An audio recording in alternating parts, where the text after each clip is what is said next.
Hello, everybody, and welcome to Sake Revolution. This is America's first sake podcast. I'm your host, John Puma from the Sake Notes, also the administrator over at the friendly neighborhood internet Sake Discord and Reddit's r/sake community. And I'm your host, Timothy Sullivan. I'm a sake samurai, I'm a sake educator, as well as the founder of the Urban Sake website. And every week, John and I will be here tasting and chatting about all things sake and doing our best to make it fun and easy to understand. Hello, Tim. How are you doing today? I'm doing good. I could not help but notice that the Zoom is, the windows in the Zoom are a little smaller than usual because there's a third person here. We have a special guest today. So excited. Aha! That's what it was. And who do we have here? I'm so excited to welcome Ryan Mellinger. She is a general manager of Joto Sake over at Kobrand. We're going to learn a lot more about what she does in sake sales and distribution. And we're so excited to have Ryan here today to talk to us about sake. Welcome, Ryan. Hi. Thank you for having Hello. me. John and Tim, it's a pleasure. Yeah. Tim and I have known Ryan for a very long time. And it's nice to have you on the show and get into I don't know if we've ever gotten into the distribution part of the sake world on the show before. So this is, for people listening at home, remember, this is very U.S. centric. This is how it's done here. Your local mileage may vary because also every state has different laws too, which I'm sure we'll get into a little bit. Let's just dive right in. How do you get into all of this? Tell us about your background? How do you get into sake? A very windy road. I'm very excited to have this as my job, selling sake every day. But it's definitely not something I thought I would be spending every day doing when I was in college or whatnot. But I'm born and raised New Yorker, grew up in New York City in downtown Manhattan. Ooh. Surrounded by amazing restaurants and food culture and people from all walks of life. My parents were big foodies, I guess wasn't the word you used back then. They exposed my brother and I to a lot of things growing up. I always tell people, in New York City, when I was growing up, there's pizza place on every corner and there's a sushi restaurant. I grew up eating Japanese food. Of course, my tastes have evolved much since then. But food and restaurant culture has been in my life from a young age. And then I started working in service jobs in high school. I went to college in New York. I guess I just couldn't leave. And during that time, I started for work. I would do catering gigs and started to become more interested in the back of house and cooking. And when I graduated with a degree from photography, I didn't want to sit in front of a computer all day. And I liked the pace and the energy of the kitchen. So I should try working in restaurants and kitchens. And I had built a little catering business of my own, clients that were calling me back, and decided to just dive in. So I worked in restaurants in New York City for a few years. Very difficult work, especially back then as a young woman. I'm sure it still is, and hopefully getting better. And then I started working for my friend's company who makes bean to bar chocolate out of downtown Brooklyn. Mm-hmm. And that's where I started to really make friends and learn about other businesses in Red Hook, Brooklyn, that were on the alcohol side of the industry, on the beverage side. And it was really exciting. I was doing a lot of events with them to help promote Red Hook and get people to come visit, pairing chocolate with whiskey, chocolate with beer, chocolate with wine. And all the while I was learning about fermentation alcohol. And by the way, chocolate is also fermented. Some people don't know that. I was learning about sake just through my own love of Japanese food. And I was then actively searching to find work on the beverage side of the business, and Joto Sake was hiring. And I had sake on my own, was drinking it on my own, going to Japanese restaurants, but had never sold it. So I really blindly said, hey, I really love sake. I want to learn more. I would like to try to sell it for a living. And Henry Seidel at the time and Midori Nakazawa gave me a shot. And that was 10 years ago. Wow. So a pretty windy road, but following my love for food and drink led me to sake. Let me ask you this. John and I have talked about this so many times, but did you have one particular experience you remember that was your aha moment, or like, oh my God, sake's a thing? Tell us, what was your aha moment? No, I remember it vividly because One of my best friends is like my dining partner. We always go out to good restaurants together and we have dates doing that. And he and I didn't have much money in college, like anyone, and would afford to go out to the good restaurants during restaurant week and really took advantage of that. And I remember going to N Japanese Brasserie. We were really excited to go. I heard all about how they make homemade tofu. And I was sitting at the bar. I remember exactly the seat I was in. And I'd never seen a sake list like they had. It was incredible, a little daunting, but we were very excited to try. And I had this amazing glass. I don't know what it was. That was so long ago. But I remember it being umami and a little bit smoky and just soft and creamy. And I was like, this is great. What have we been drinking? Because also in New York City, there, when in the really cheap days, there was like all these places that would just give you like a free shot of some probably box sake. So I was like, used to that kind of variety at the time. My first experience with premium quality sake was eye-opening. Yeah. Mm-hmm. Cool. That's awesome. It's a shame that you don't know what it was, though. But I'm glad you know exactly. If anyone out there has a chance to go to N, it's a very impressive restaurant, really beautiful, and still going strong now. That was like 15 years ago, I think, or maybe longer. Yeah. Yeah. Yes, they are. Restaurant tofu. You went through this. You went through this whole thing, and now you went down this windy road, and now you're at division at Kobrand. So tell us, tell us a little about Joto. What's a Joto? Somebody listening right now is like, what's Joto? Is the name of our sake portfolio, comprised of about 45 different sake. They're all from 10 different family-owned breweries in Japan. So we're an importing sake company.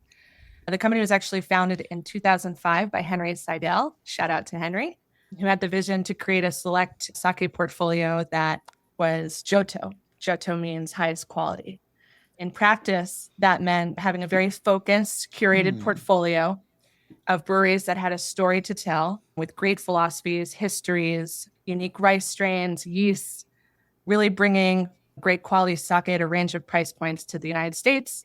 And then in addition to that, having a really strong focus on the education side of it and the accessibility side, and really bridging that gap between the distance. In 2005, it was a very different sake environment. I didn't get involved.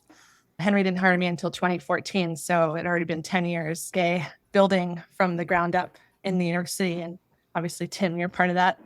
And John. So that's what Joto means. So I joined the company in 2014. And then in 2016, we joined Kobrand Wine and Spirits, which is another family-owned company, much like our breweries, that was founded in 1944. So they have also a very impressive history and legacy. Now, as I said, 10 years later, I am head of the sake division at Kobrand, so managing our sake portfolio as general manager. So I do a lot of different things. I could share with you some of them if they're of interest. Yeah. So I am the main point person for our breweries overseas. With them and our ordering teams here, I manage inventory and pricing, coordinating orders and projections to the future of our needs across the country. I develop and manage our sales and marketing budgets, which sets our priorities for the years. I also coordinate annual trips to Japan with our sales teams and vice versa, coordinate trips for our brewers to come visit us in the States. So depending on where you are around the country, hopefully there will be events that you can meet some of our producers. They do come annually. I'm also in charge of research and development for our portfolio and creating all the promotional materials. And then last but not least, I manage our national sake sales teams, which currently consists of 3 amazing people, each based in California, New York, and Florida. Now, is Joto Sake an importer, a distributor? And could you explain a little bit about that landscape, how importing and distribution works a bit? Yes. Oh my gosh. It's a very layered and sometimes frustrating system that the United States has us work with. But for those not familiar, the United States has a 3-tier regulatory structure for alcohol sales. At the top of the tier, the supply chain, are importers of products from abroad or a domestic winery or brewery who make the alcohol locally. From there, the producer or the importer, which is what we do, We must sell the goods into state level distributors. That's the second tier. There's many distributors across the country. Some have multi-state distribution. Some are just in one state. There's pros and cons to all sorts of big and small, depending on what your business needs. And every state has very nitty-gritty different alcohol laws, making it even more difficult to navigate. And then at the third tier, you have the retail stores, the retailers, the restaurants, the bars that the distributor has to sell into.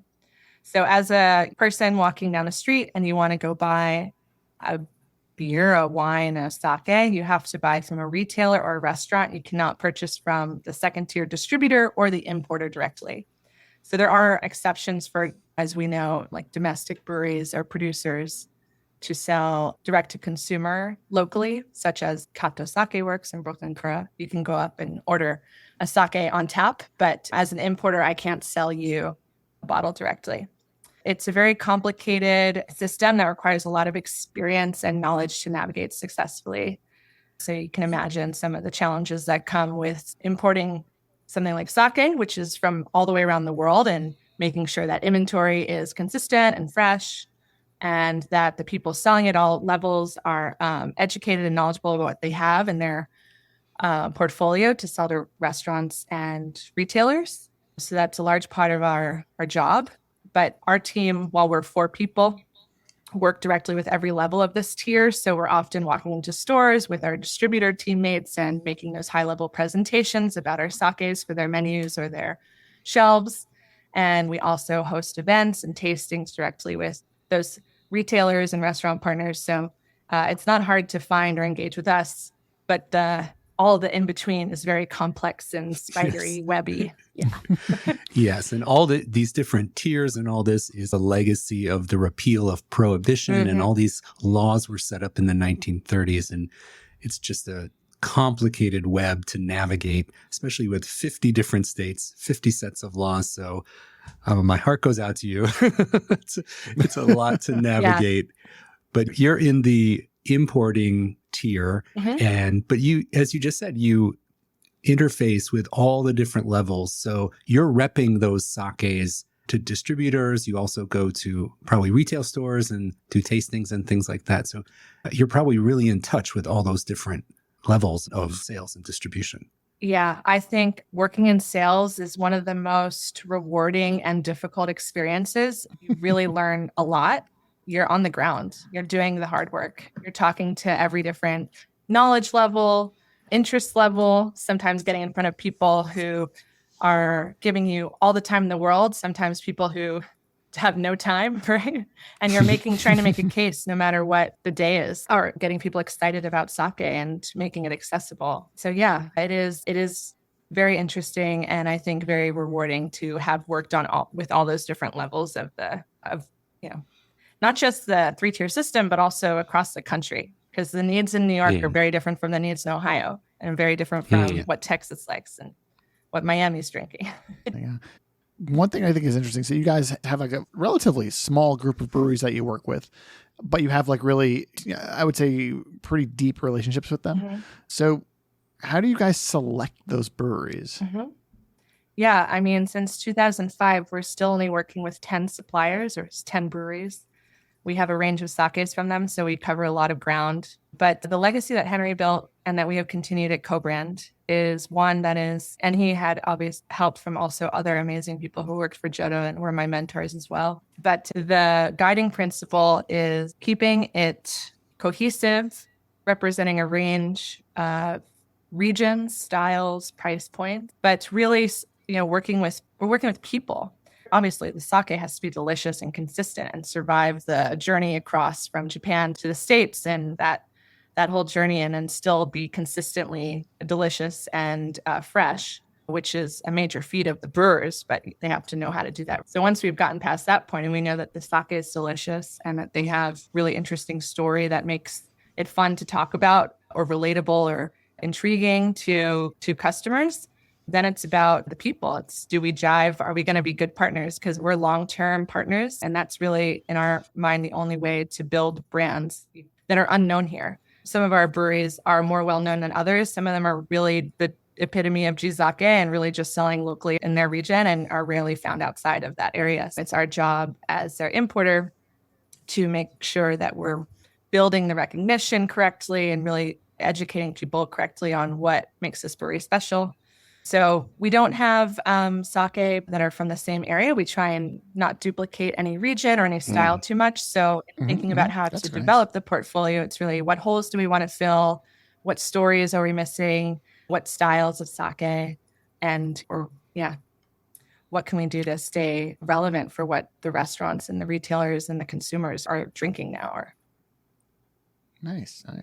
So you told us before about your aha moments when you discovered sake and began enjoying it, and it led to your career. Love that. I'm curious, just personally, what are some of your favorite styles of sake? Now, you don't have to give us any name brands, but what type of sake do you like to drink on your own time, and how do you enjoy them? I'm going to give you an answer you probably don't like, but I don't have one style that I stick to. And it really has morphed throughout the years. You know, when I first started versus what I drink now, having drunk sake for so many years frequently. But it really depends on the day or the weather or what I'm eating. Today is like 95 degrees in New York City. I want something that's going to feel crisp and bright and a little acidity. Later on, I could change my mind and want something that's really fruity and a little creamy. I think I really don't discriminate in terms of styles, but I think I tend to not, when I'm just going at home for a bottle or a glass, like I really like pasteurized sake. I know it's namazakes and Junmai daikinjos are all the rage and super appreciated right now. But I like a glass of that. Sometimes I find they can be overpowering on the palate or aromatically. So if I'm planning to have multiple glasses of something, it's usually a Junmai or Junmai ginjo, something bright and a little bit of acidity and really balanced and pretty. I like something that has long-lasting flavor too, something that has a nice finish that I can think about. I don't like sakes that are unbalanced or feel too much in one direction or too short of a finish. I appreciate a high-quality sake. Absolutely. Now I sound like a real sake snob. No, not at all. It's my job. Well, what can I say? It's your job, though. Now, having said that, as is what we do on this show, we're going to be tasting some high quality sake. And so one thing I've noticed about Joto is that you guys don't introduce new products willy-nilly. Like the portfolio is you guys have what you have, you focus on it, you think about bringing in something new is a big deal. And this is new. Yes. So I'm excited because I personally have never tasted this before. Tim, I don't know if you have. Ryan, is it new or is it returning new? Oh, wait a minute. Yes. Hold on a second. Plot twist. I'm a hashtag sake senior. So I remember back into the olden days, and this sake has been imported before. Is that right? Yeah. Oh. Yeah, it was before my time. Yes. Yes, it was both of our times. Over 10 years ago. This sake called Chikurin Fukamari. It's a Junmai. We import two other Chikurin sakes. They're Junmai Ginjo and they're Nama Junmai Ginjo. And this had been imported and they stopped importing. I don't think it was as well received. Or like I said, a lot has changed in the sake atmosphere in the United States in the last 10 years. Really fit a hole for us that we've been getting asked for more and more in the last 4 years or so. Nice. Certainly. So it's a reintroduction. Aha. Maybe when it was here, like the world wasn't ready. America was not yet ready for this sake, and now is the time for it to come back. I think so. And hopefully people are ready now. Matsumoto Brewery, who makes the sake, is such a dear partner of ours and makes incredible sake. And it's delicious, and so many people love it. But I think now there's more of a knowledge base and a desire for more of this umami and high acidity styles of sake. So this, yeah. And part of what that's all about is about the method in which he bottles the sake. I don't know if you want to go through some of the specs or... Yeah, let's talk a little bit about that there. All right, so the specs of the Chikurin Fukamari Junmai. This is, as Ryan mentioned, from Marumoto Shuzo over in Okayama. This is They're using Yamada Nishiki, despite being in Okayama. They're using Yamada Nishiki on this sake. It's milled down to 60% of its original size.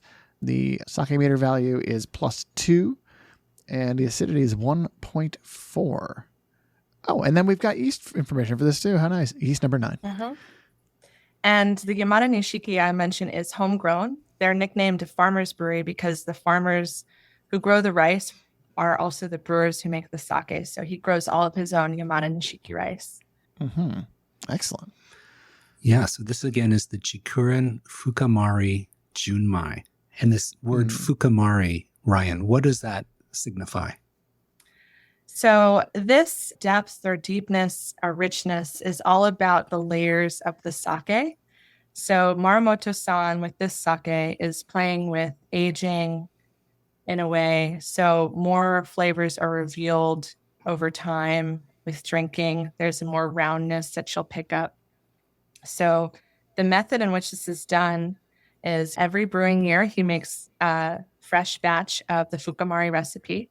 And he then takes that fresh sake and blends it with last year's sake and 2 years ago sake that have been stored as nama at -5 degrees Celsius.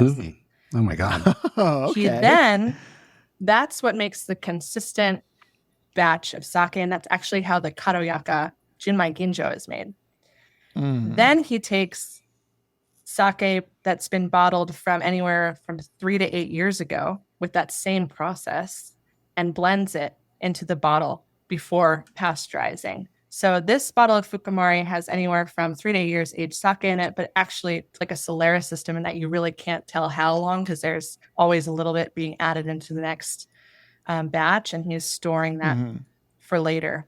It's a very fascinating process that's I'd never heard of before, completely proprietary to him, is adding these depths and layers to the sake.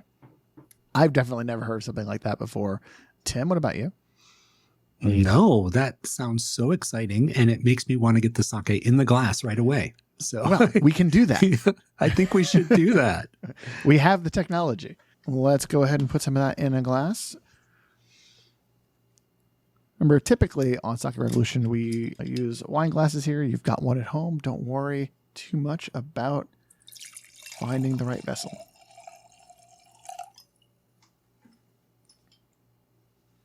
All right. So when I look at this, Ryan, in the glass, it looks like there is some hint of yellow color to this sake. And that would be totally in line with the fact that this is a blend of several years, up to 8 years. Yes. Yeah, that typically is indicative of a little bit of added storage time or also a low filtration. So yes, it's certainly not a water white, just a little bit of like a straw tint. Let's give it a smell. And there, you can definitely tell this is something that has some age on it. Yeah, I get a lot of the tertiary sort of components, there's a lot of umami, a little bit of pickled almost. There's like a slight saltiness. Very appealing, not over the top, still very pretty, and I think balanced really well in the glass. I'm also drinking mine just slightly chilled. It's been almost room temperature right now. Yeah, I think mine is very similar. Yeah, for me, the aroma is a little bit like almost some hints of mochi rice on the rice side, and then a little bit of hay or straw. There's like a note like that in there for me, but definitely umami as well. Yeah, the umami is to me like the first thing I'm noticing, and I'm like, oh, this is going to be very umami laden. Should we taste? Yeah, I think we do. there are layers here. This is layered and deep. It's aptly named. Yay. Yeah. We try. Yes. Yeah, I get some of the tasting notes that our team talked about. There's a little bit of almost like a dried apricot, but also a little bit of fresh, kind of a little stone fruit, but it's not like a bright stone fruit, a little more richer. There's a little bit of like woodsiness, like a little cedar kind of quality, like you can taste the koji making. It's very creamy and has nice acidity. The alcohol is only 15%, so it's not super high. So but it makes me want to keep drinking. It is. So it's weird for me personally. Your umami sakes, I don't think of things being like excessively sippable because the umami, it's very, you think heavier, more challenging. At least I do.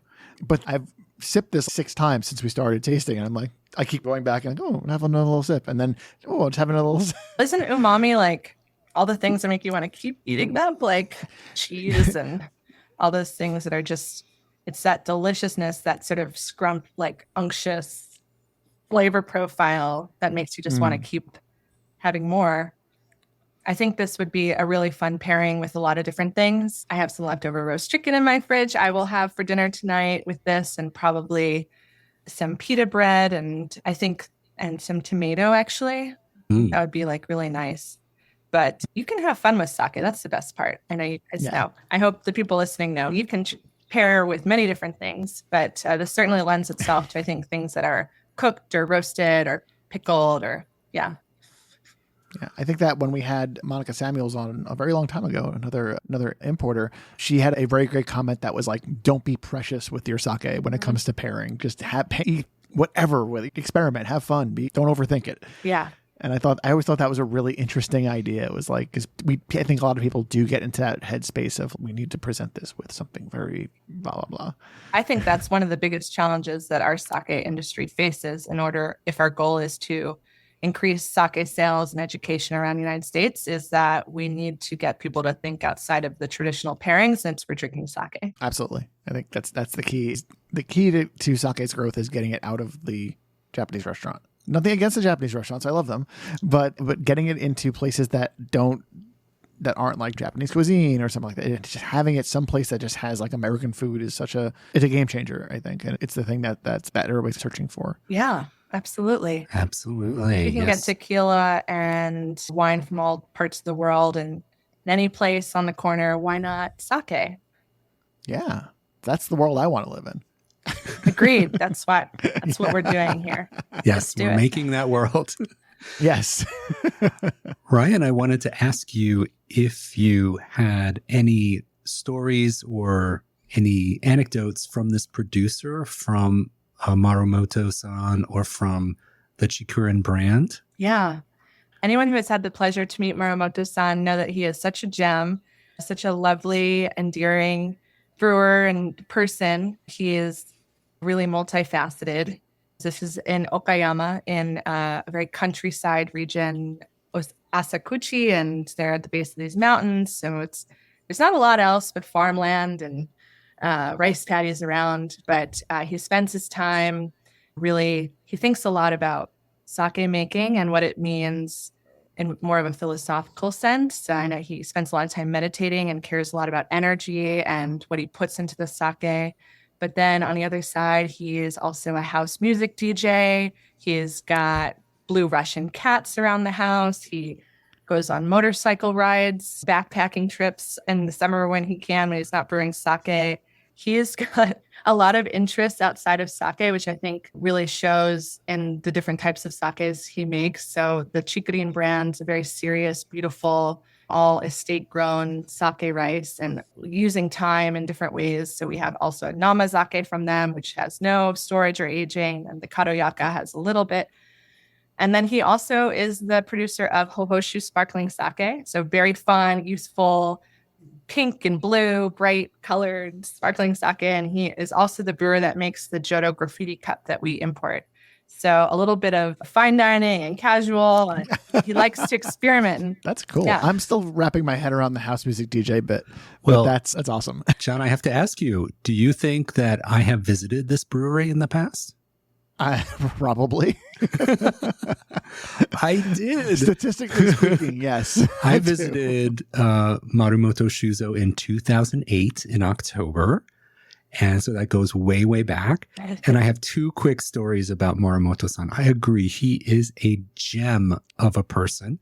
And regarding the DJ thing, he brought me into his living room. I was there by myself, and he plopped me in the middle of the couch and he said, I want to play something for you. And he put on classical music and he wheeled in these big speakers. These are like 6-foot tall speakers on either side of me. And he wanted me to have this experience of hearing music from these surround sound. And he also took the time to drive me around his brewery area, and he showed me every single rice field that he maintains. And they're all separate. Some of them are super tiny, but they are all his babies. And he wanted to show me each and every one where he's growing rice, even though they're not connected and they're spread around the area. And it was such dedication to the rice growing side of it, which is not usual for brewers because they usually just buy the rice. So those are two of my impressions from my trip way back when. But I totally agree. Nothing's He's a changed. gem. Nothing's changed. And these sakes are amazing that he makes.